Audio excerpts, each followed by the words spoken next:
नमस्कार मंडळी. तर म्हणला आज पावभाजी बनवूया. आत्या आलेली माझी, म्हटलं तर तिची फरमाईश होती की तुझ्या हातची पावभाजी खाऊची आहे. त्या बघा इकडे उकडूत घातलेलं आहे, भाजी आहे. त्याच्यानंतर हे काय काय लागतं आता कापून घेतलं आहे. तर बघा कांदो लागता, बारीक चिरलेलो टोमॅटो लागता, शिमला मिरची पण मी फोडणीतच घालते कारण त्याने करकरीत चव येता, तोंडात चव येऊ कवी म्हणून. मग हे घ्यायचं आधी कोथिंबीर, नंतर मग हे मसाले सगळे सुके, मीठ चवी तुमका हवा तेवढा, कसुरी मेथी घालते, मेथी बरी वाटता.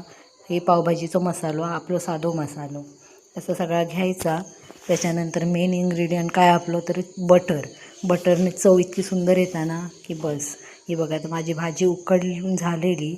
तर त्याला काय स्मॅशर नव्हतं माझ्याकडे पावभाजीचं, तर मग काय आपण देसी जुगाड करतो, आपण मराठी माणसं, मराठा माणूस, म्हटलं काय जुगाड केल्याशिवाय आपण राहतोच नाही. मग हे पेल्यानंच असं पहिलं एकच स्मॅशर बनवलं आणि त्यांनीच भाजी स्मॅश करून सुरुवात केली. याच्यात बटाटो होतो आणि फ्लॉवर होतं आणि बीट पण घातलेलं, पण बीट काढून टाकलं आहे, फक्त कलर पुरतो ठेवलेलं आहे कारण बीट काय उकडत नाही चांगला, त्याच्यामुळे काय तो काय विषयच नाही, ते काढूनच टाकलं आहे. ते का हे बघा अशा प्रकारे मी भाजी स्मॅश केलेलं आहे व्यवस्थित.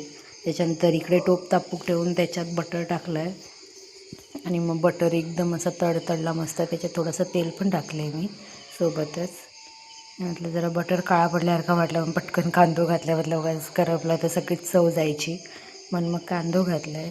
कांदो घातल्यानंतर कांदो चांगलं गुलाबी होईस्तोवर परतून घ्यायचो. मग मी कांदो टाकून झालो, त्याच्यानंतर तो परतला आहे. त्याच्यानंतर टोमॅटो आणि शिमला मिरची एकत्रच टाकलं, म्हटलं एकत्रच टाकूया, तसंही काय एकत्र शिजतले ते दोन्हीसुद्धा, काय वेगळी चव नाही, तीच चव येतली, म्हटलं म्हणून एकत्रच टाकलं. हे बघा व्यवस्थित अगदी ढवळून घ्यायचा. त्याच्यात नंतर मग आपले सगळे मसाले टाकायचे आणि जेवढा व्यवस्थित आहे बघा अगदी व्यवस्थित ते शिजू बघा, जरा कचकचित राहता नाही, मग ते कशी तरीच लागतात चव कचकचित रवली की. आणि व्यवस्थित परतून घ्यायचा.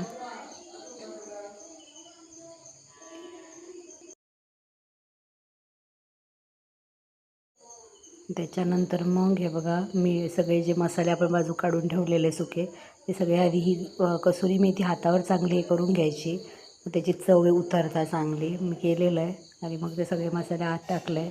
त्याच्यानंतर ही स्मॅश केलेली जी भाजी होती ती टाकून घेतलं आहे. ते अगदीच खूपच स्मॅश झाली, त्याच्यामुळे चिकटलेली.